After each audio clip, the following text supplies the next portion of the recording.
طبعا كل ده بافتراض ان الاهلي كسب المصري البورسعيدي طبعا. ده يعني انا شايف ان صعب جدا ان الاهلي يطلع من البورسعيد بنقطه حتى. انا شايف كده. ايا كان هيكون مدرب المصري عماد النحاس او خلافه، ومعروف ان هو انتمائه وحبه للاهلي، ولكن عماد النحاس حاليا في موقف صعب لانه بينتمي او بيحامل تيشيرت فريق عظيم اسمه المصري البورسعيدي، ولا يقبل ابدا ان يشعر ان في لحظه تفويت اثناء الماتش.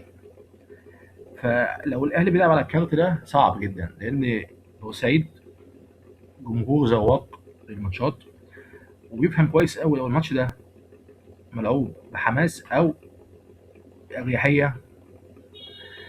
فالاهلي اصبح عليه ثلاث ضغوطات: ضغط من بيراميدز، ضغط من الزمالك، ضغط من جمهور المصري البورسعيدي اللي مش هيقبل ابدا ان الماتش يكون فيه اريحيه من لعيبه بورسعيد، لان اصلا بورسعيد ما بيحبش يخسر، سواء من الاهلي من الزمالك ايا كان يعني. فلو عماد النحاس حصل حاجه من كده، انا متاكد 100% انه مش هيكمل في الفريق اكتر من ايام معدوده يعني. طبعا ده مش هيحصل لان كابتن عماد النحاس مدرب نزيه، يعني بيعمل اللي عليه.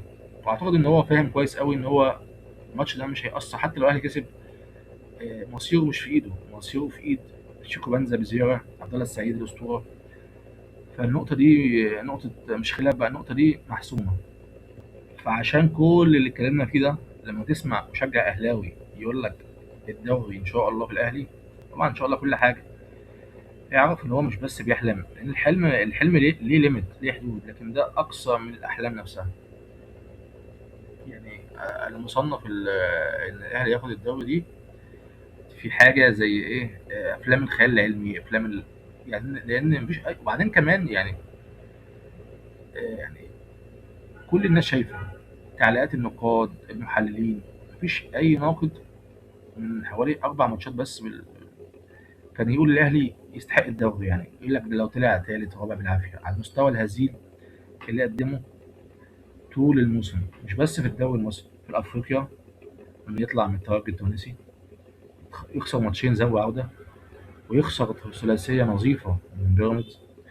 مش اي مؤشر او اي يعني اي مجهود الاهلي قدمه عشان ينال آه، بطوله الدوري او درع الدوري السنه دي. تمام.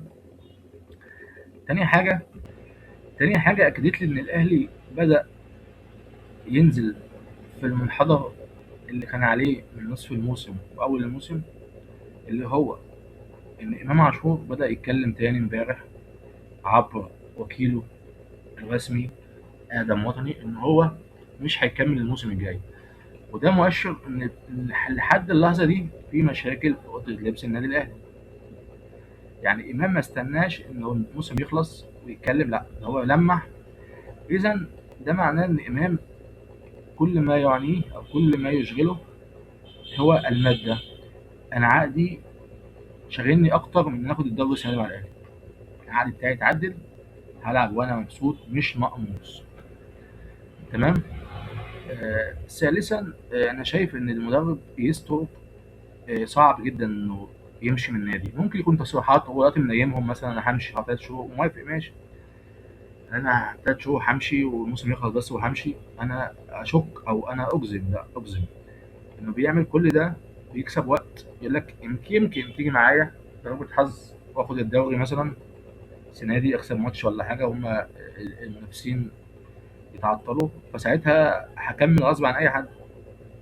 فانا اشك ومتاكد كمان ان لو الوضع مش كما هو عليه، ان الزمالك بطل الدوري ان شاء الله وبيراميدز تاني او الاهلي تاني ايا كان يعني، هيحصل صدام قوي جدا بين اداره الاهلي والمدرب الدنماركي يستروب، لانه انا ما صدقش ان هو هيسيب النادي بسهوله كده، ياخد 3 شهور شرط جزائي وهو يسمح له يقعد اكتر من سنه.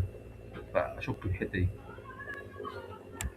وقبل ما انسى، اكتبوا لنا في التعليقات توقعاتكم لماتش العوده، الاياب، بين الزمالك واتحاد العاصمه، وشايفين مين اللي ممكن يسجل اهداف الزمالك في العوده، وهل تاثير محمود بن تايج هيكون مشكلة ولا ممكن فتوح يلعب مكانه؟